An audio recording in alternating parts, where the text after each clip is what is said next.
बिस्मिल्लाहिर्रहमानिर्रहीम। अस्सलाम वालेकुम। हमारे एक दोस्त होम्योपैथ जो काफ़ी अरसे से मेरे साथ अटैच हैं और मेरी वीडियोस को फॉलो करके जो पॉइंट्स जो नॉलेज मैं आप लोगों के साथ शेयर कर रहा हूँ उसको अपनी प्रैक्टिस में अप्लाई कर रहे हैं। तो उन्होंने मुझे एक सवाल भेजा है जो सवाल प्रैक्टिस के हवाले से बहुत ही अहम है, तो इसलिए मैं उसकी वजाहत आप सब लोगों के साथ शेयर करना चाहता हूँ। सवाल ये है कि सर, आपकी वीडियो देख रहा था डोज को रिपीट करने का तरीका। उसमें मेरे दो सवाल हैं, एक एक्यूट के हवाले से और दूसरा क्रॉनिक केस के हवाले से। एक्यूट केस में सर फ़र्ज़ करें हमारे पास एक मरीज़ आया बुखार का, उसकी अलामात पर हमने उसको दवा पल्सटीला या कुछ पीतीस पोटेंसी में दे दी, तो क्या एक डोज देने के बाद मरीज़ की कंडीशन देखते हैं आधे घंटे तक बेहतरीन होती है, तो इस तरह हम डोज़ रिपीट कर सकते हैं। दूसरी डोज़ भी देने पर मरीज़ में बेहतरी नहीं आई तो तीसरी डोज़ एक घंटे बाद रिपीट कर सकते हैं या नहीं। जबकि क्रॉनिक केस के हवाले से ये बात है कि फ़र्ज़ करें हमारे पास कमर दर्द का या जोड़ों में दर्द का केस आता है जो तकरीबन 1 साल से दर्द का शिकार है। हम उसमें अलामात के मुताबिक नक्सवमी का या कोई भी दवा 30 में देते हैं। मरीज़ पहले दिन लेता है, कोई फ़र्क नहीं पड़ता, दूसरे दिन भी लेता है, मरीज़ इसी तरह दर्द में मुब्तला रहता है, डॉक्टर से रजू करता है, डॉक्टर उसको सुबह शाम डोज का कह देता है कि लो जब तक आराम नहीं आता लेते रहो, जब थोड़ा फ़र्क पड़ना शुरू हुआ तो फिर इंतज़ार करना, कितने दिन आराम रहेगा। तो सर, ये तरीका भी आपके इस लेक्चर के अंडर आता है कि नहीं? कोई दिमागी मरीज़ सेंसेशन मेथड वगैरह के ज़रिए तो पहली खुराक से थोड़ा सा रिलीफ हो सकता है, लेकिन दर्द के मरीज़ इतना जल्दी कवर नहीं होते, या इसी तरह के और भी केस जिनमें स्किन के मसाइल वगैरह हैं, उनके लिए रिपीटिशन किस तरह करनी चाहिए। तो ये सवाल बहुत इम्पोर्टेंट है क्योंकि अंडर रिपीटिशन से, ज़रूरत से कम रिपीटिशन से केस स्लो होता है, जल्दी शिफायाब नहीं होता, और ओवर रिपीटिशन से फिर केस में ख़राबी आने का इम्कान होता है और उससे भी एग्रावेशन भी हो सकती है या अलामात मज़ीद दवा अपनी पैदा करके केस बिगड़ भी सकता है। तो ये रिपीटिशन का मामला बहुत सेंसिटिव है और इसको बड़ी बारीक बीनी के साथ ऑब्ज़र्व करना पड़ता है कि हमने कहाँ रिपीटिशन करनी है और किस तरीके से करनी है। तो इसमें जो दो मोटे मोटे कायदे हैं, वो जो इस सवाल के दो पहलू हैं, वो मैं आपको बता देता हूँ। सबसे पहली बात यह है कि हमें ये समझना चाहिए, जो यहाँ ये सवाल आया है कि मरीज़ को एक दिन मेडिसिन दी, उसको आराम नहीं आया, फिर दूसरे दिन भी दी, तीसरे दिन भी दी, तो फिर हम उसको कहें कि जब थोड़ा आराम आ जाए तो फिर आप उसको दवा को रोकें या उसकी रिपीटिशन कम करें। तो सबसे पहली बात जो समझने वाली है वो ये है कि किस तरह के केस में हमने रिपीटिशन करनी है और किस तरह के केस में हमने रिपीटिशन नहीं करनी और हमने दवा को संभल कर इस्तेमाल करना है। ये हानीमन की ऑर्गेनन छठा एडिशन, इसका एफोरिज्म 246 है, जिसमें हानीमन कहते हैं every perceptibly progressive and strikingly increasing amelioration during treatment of a condition which as long as it lasts completely precludes every repetition of administration of any medicine whatsoever, because all the good of the medicine taken continues to effect is now hastening towards its completion। अब इसमें अल्फाज हानीमन के हैं कि every perceptibly progressive, परसेप्टिबली जिसको आप महसूस कर सकते हैं, प्रोग्रेसिव जो आगे बढ़ रही है, एंड स्ट्राइकिंगली इंक्रीजिंग जो वाज़े तौर पर आगे बढ़ रही है, इम्प्रूवमेंट, उसमें आपने रिपीटिशन नहीं करनी। जो केस एक्यूट भी है या क्रॉनिक भी है, जिसमें पहली डोज से ही every perceptibly progressive and strikingly increasing amelioration, perceptibly जिसको महसूस किया जा सकता है, और वो तेज़ी के साथ आगे प्रोग्रेसिव, तेज़ी के साथ आगे वो अमेलियोरेशन या इफाका बढ़ना शुरू हो जाता है उसमें, एंड स्ट्राइकिंगली इंक्रीजिंग अमेलियोरेशन, और जो वाज़े तौर पर जो इफाका बढ़ रहा है उसमें आपने रिपीटिशन नहीं करनी, चाहे वो केस क्रॉनिक है चाहे वो एक्यूट है। तो इस सिलसिले में मैं पेशेंट को वाज़े तौर पर ये बता देता हूँ ये कि मेडिसन आप जब शुरू करें तो उससे अगर पहली ही खुराक से या पहली चंद खुराकों से आपको 70-80% आराम आ जाता है तो आपने फिर ये दवा नहीं लेनी। ज़ाहिर है हम होम्योपैथ हैं और हम पेशेंट को एंगेज रखने के लिए साथ प्लेसिबो का सहारा लेते हैं, तो हम उसमें पेशेंट को साथ ये बता देते हैं कि आप ये वाली मेडिसिन बंद कर दें, और ये अगर वाज़े तौर पर पहली एक खुराक से या चंद खुराकों से आराम आता है तो आप ये वाली मेडिसिन बंद कर दें और ये दूसरी जारी रखें।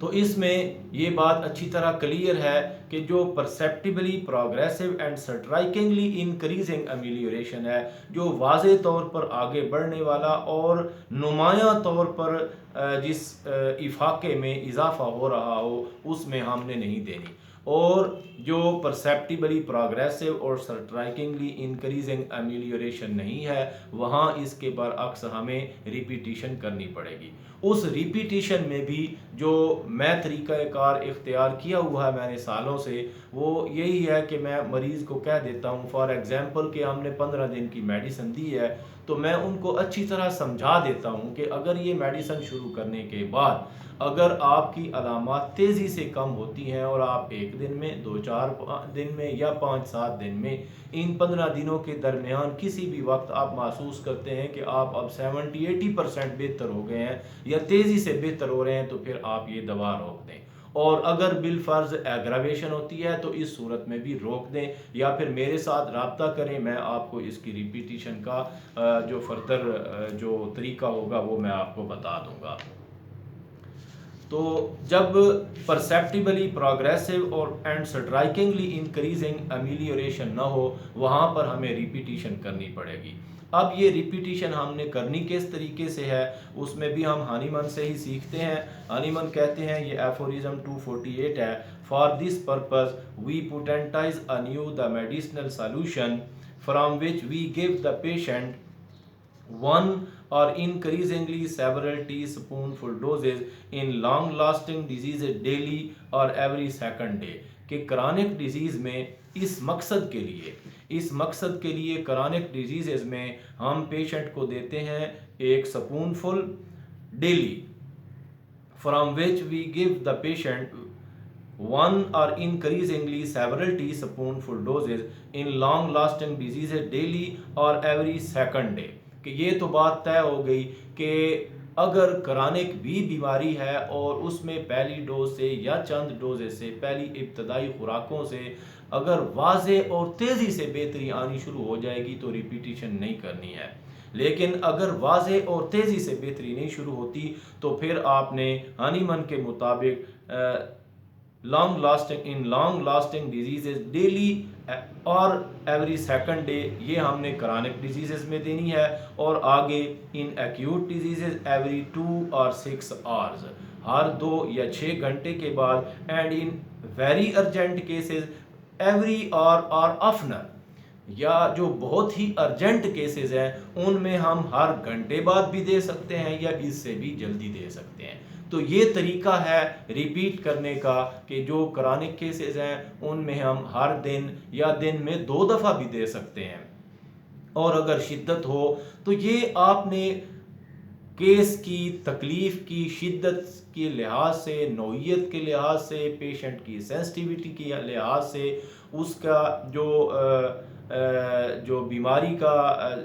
की जो स्टेज है उसके लिहाज से, पेशेंट का जो अपना एक मिजाज है उसके लिहाज से, बीमारी की कैफियत के लिहाज से ये आपने ख़ुद एडजस्ट करना है कि अगर ज़्यादा तकलीफ़ है, और कोई दर्द वाली कंडीशन है तो उसमें आप जब तक आराम नहीं आता, आप क्रॉनिक केस में भी दिन में 2 दफ़ा भी दे सकते हैं। और अगर कोई कम दर्द वाली कैफियत है या जो बहुत ही लॉन्ग लास्टिंग है, उसमें आप हानीमन के एडवाइस के मुताबिक डेली 1 दिन या आप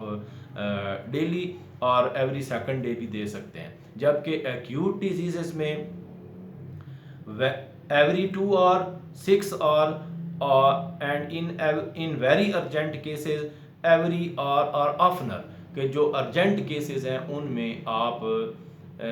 हर घंटे बाद या इससे भी जल्द आप रिपीट कर सकते हैं। अभी कल ही की बात है कि मेरे पास एक खातून आई हैं, उनको गुर्दे में दर्द था, तो मैंने उनकी सिम्टम वगैरह देखकर उनको लाइकोपोडियम दी है 6 ताकत में। तो मैंने उनको यहीं क्लिनिक पर बैठे हुए ही उनको 5-5 मिनट के बाद 3 खुराकें दी है। तो जब उसका दर्द, हालांकि वो बड़ी